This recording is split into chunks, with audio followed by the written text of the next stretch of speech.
got so motherfucking design on right now. Bring it down, make it come. I got three whole thoughts on the wall.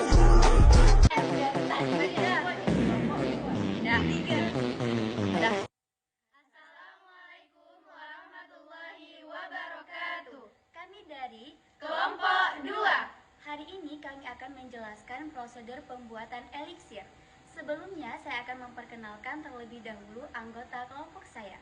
Saya sendiri bernama Nasyani Elisia. Saya Tri Mulyati. Saya Okanufina Moliza. Saya Inta Saumi. Saya Rizka Fajira. Saya Sarah Adila. Dan saya Fauzia Salsabila. Selamat menyaksikan. Pengertian eliksir.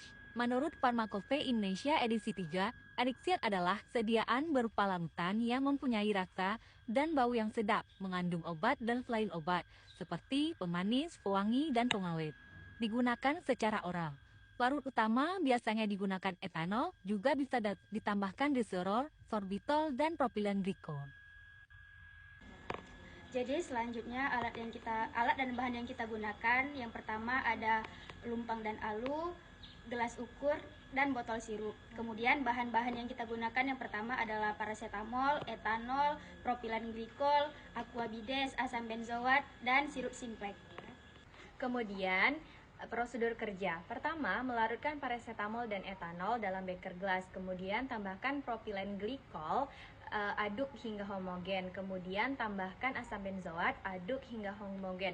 Kemudian tambahkan sirup simplex, larutan 1 dan 2, masukkan ke dalam botol, tambahkan pewarna secukupnya, aduk hingga homogen. Kemudian tambahkan air sampai tanda kalibrasi. Terakhir, tambahkan essence cukupnya dan lakukan evaluasi. Pada sediaan eliksir ialah yang pertama, pastikan alat dan bahan steril bersih, tidak terkontaminasi dengan zat-zat yang lain. Kemudian yang kedua, sebelum kita meracik sediaan eliksir, ada baiknya untuk kita mengkalibrasi botol terlebih dahulu agar kita mengetahui berat sediaan eliksir yang akan kita buat. Misalnya seperti kita mengkalibrasi botol seberat 60 ml.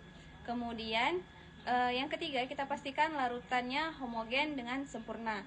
Dan yang terakhir, ketercampuran zat aktif dengan pelarut campur atau zat tambahan untuk menghindari terjadinya pengendapan. Selanjutnya, indikasi obat. Yang pertama itu ada paracetamol, indikasinya analgetik, antiparentik. Terus yang kedua ada etanol, indikasinya yaitu cairan murni atau alkohol yang mudah menguap, mudah terbakar, dan tak berwarna. Terus yang ketiga ada propilen glikol, indikasinya yaitu sebagai pelarut, pelicin, penghambat fermentasi, dan jamur. Terus yang keempat ada sirup simplex, indikasinya sebagai pemanis obat. Yang kelima ada asam benzoat, indikasinya sebagai pengawet, penghambat bakteri. Terus yang keenam atau yang terakhir ada aquades, indikasinya yaitu sebagai larutan pencampur obat suntik, larutan sterilisasi.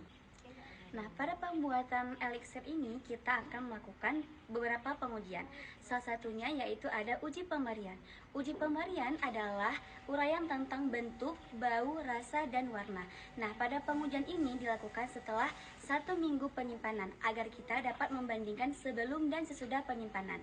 Nah, yang kedua ada uji pemeriksaan pH, yang mana pH adalah potential of hydrogen, adalah dalil keasaman yang digunakan untuk menyatakan tingkat keasaman atau kebasaan yang dimiliki oleh suatu larutan. Nah, yang ketiga ada uji pemeriksaan berat jenis.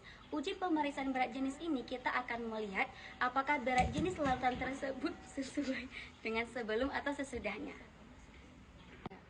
Baik, kesimpulan pada materi kita hari ini yaitu tentang pembuatan sediaan eliksir. Pembuatan sediaan eliksir dilakukan dengan cara melarutkan bahan-bahan larut air dengan air dan bahan larut alkohol dengan alkohol. Kemudian dicampurkan kedua larutan tersebut dengan cara menambahkan larutan air ke dalam larutan alkohol. Setelah itu ditambahkan sisa pelarut sebagai jumlah tertentu. Kemudian selanjutnya yaitu diuji kejernihan.